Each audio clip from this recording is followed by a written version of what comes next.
Bonjour, c'est Claire-Lise.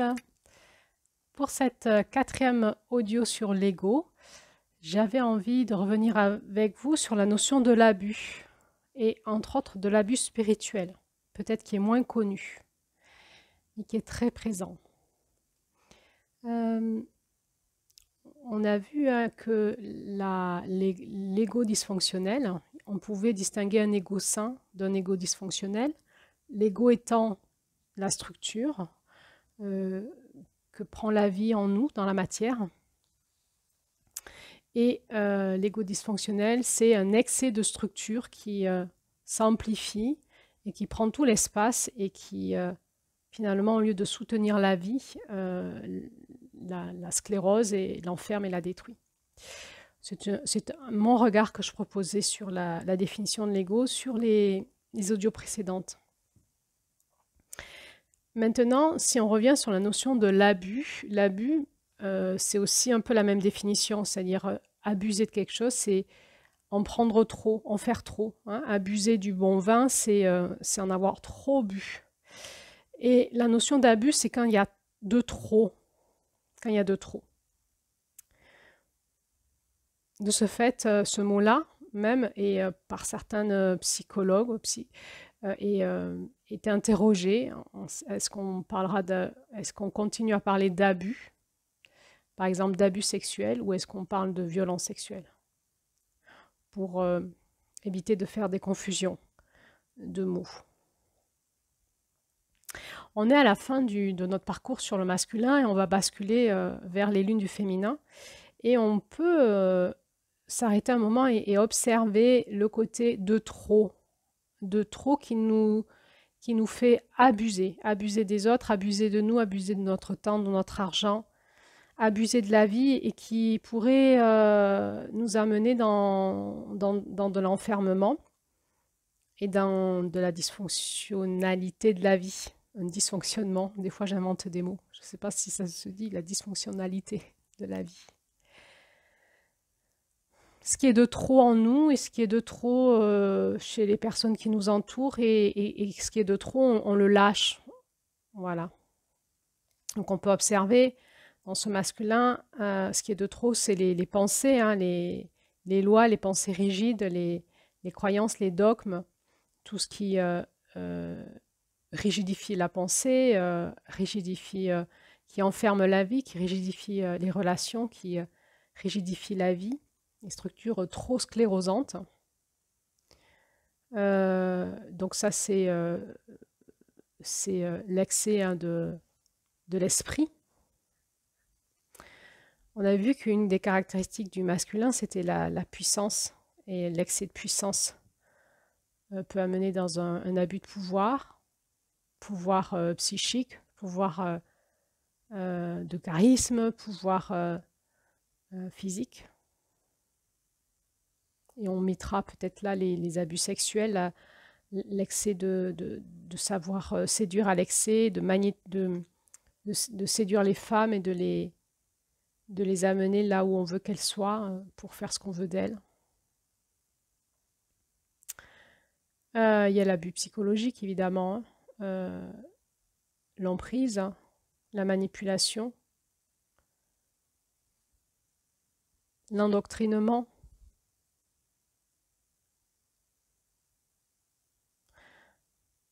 ramener l'autre comme un objet et que ce soit notre possession. Et là, je voulais vous parler des abus spirituels. C'est quoi l'abus spirituel? C'est quand on prend la notion de la spiritualité et qu'on va endoctriner les gens, les mettre sous emprise ou formater leurs pensées ou leur vie en fait. On va retrouver les abus spirituels dans les sectes. La secte, il y a de l'abus psychologique, il peut y avoir de l'abus des violences physiques, il peut y avoir de l'abus sexuel. Et il y a aussi de l'abus spirituel, il faut parler, parce que l'abus spirituel, c'est tout ce qui va finalement nous couper de notre liberté à vivre le sens de la spiritualité qui est le nôtre, comme notre cœur nous le dit, c'est-à-dire le rapport qu'on a au divin, au vivant, à la vie, au sens de la vie, au sens de qu'est-ce que je viens faire sur Terre, qu'est-ce qu'il y a après la mort, tous ces questionnements-là que l'on se pose dans la spiritualité, eh bien, l'abus spirituel vous donne des réponses et vous n'avez plus à vous poser les questions. Et si vous avez un avis différent que celui qui fait de l'abus spirituel, eh bien, il va vous culpabiliser, il va vous violenter et puis faire de l'abus du coup psychologique. Mais la différence entre l'abus spirituel et l'abus psychologique, dans l'abus spirituel, il y a de l'abus psychologique. Mais la différence, c'est que l'abus spirituel, il a pour but de vous couper de votre divin, de votre capacité à être autonome, de votre capacité à être relié de manière autonome. Alors on va trouver ça dans les religions, d'une certaine façon, et d'une façon certaine aussi. On peut le retrouver dans tous les courants spirituels. Toute pratique spirituelle qui vous impose une façon de voir et de ressentir et qui vous coupe de votre capacité autonome à aller voir en vous-même ce que dit votre divin à l'intérieur de vous et de l'abus spirituel. Et je voulais surligner quelque chose qui se passe actuellement dans toujours ce mouvement New Age dans lequel on baigne dans le monde du bien-être, où finalement, dans ces pensées automatiques qui s'installent dans ce courant-là, dans cette religion, parce que pour moi c'est une religion, c'est-à-dire qu'il y a une pensée, un courant de pensée, une pensée unique, et si on en dévie, ben, c'est mal, et puis ceux qui sont dans cette pensée-là, c'est bien. Donc ça va inclure tout un tas de choses comme manger bio, manger végétarien, plein de... Donc toute l'éducation positive, la pensée positive, la bienveillance, la communication non violente, tous ces trucs-là qui paraissent bien, comme ça, eh bien, à l'excès, tombe dans l'abus. Et c'est un petit peu, dans cet audio, j'avais envie d'alerter un petit peu dans la conscience. Regardez ce qui se passe quand vous imposez la bienveillance, quand vous imposez la communication non violente, quand vous imposez de manger végétarien, quand vous imposez le bio.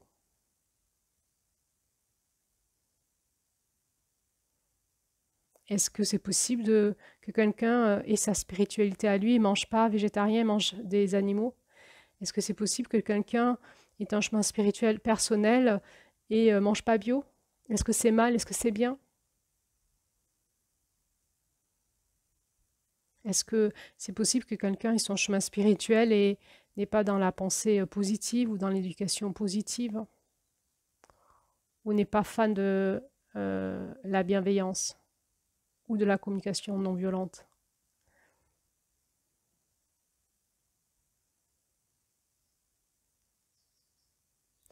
Pour plein de raisons, qui est que, en fait, quand on explore une onde de forme, un aspect de la vie, qui peut s'appeler la communication non violente, par exemple, ben, il y a un aspect de ça qui est en lumière, qui peut être très positif, et il y a aussi son ombre.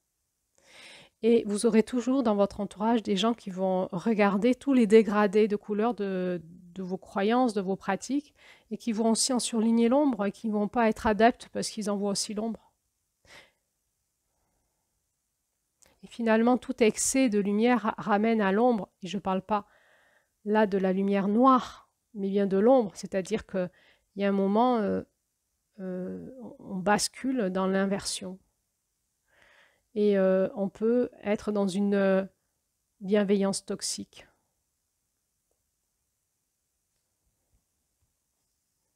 Moi, j'appelle ça la bienveillance perverse. Et on peut être dans un abus de pouvoir avec la communication non violente.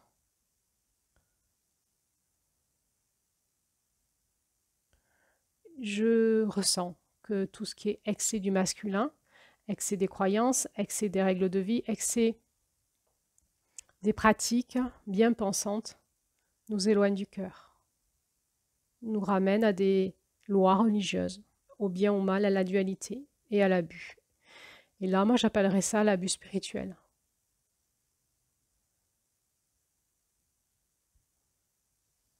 Il me semble que chacun peut prendre un petit peu dans son évolution des choses qui lui parlent, à partir du moment où ça vient renforcer en lui-même son nom de forme personnel, son identité propre, où ça vient renforcer son naturel, ça vient le bonifier, et pas le formater d'une autre façon qui correspond mieux à se mettre en pensée, à ce courant spirituel, à cette communauté.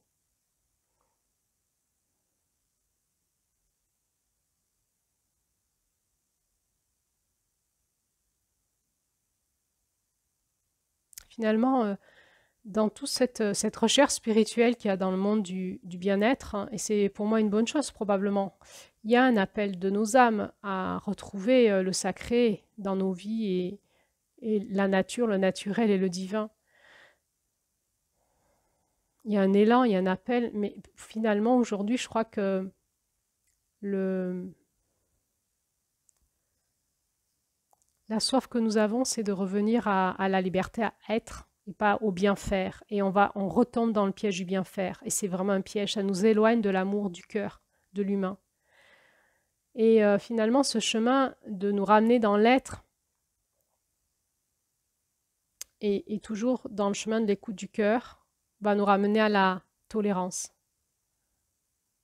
va nous ramener à l'acceptation des différences, va nous ramener à accepter ce qui est sans vouloir autre chose. À une profonde humilité de je ne sais pas. Cet autre qui est différent de moi, il sait de sa place des choses que moi je ne sais pas.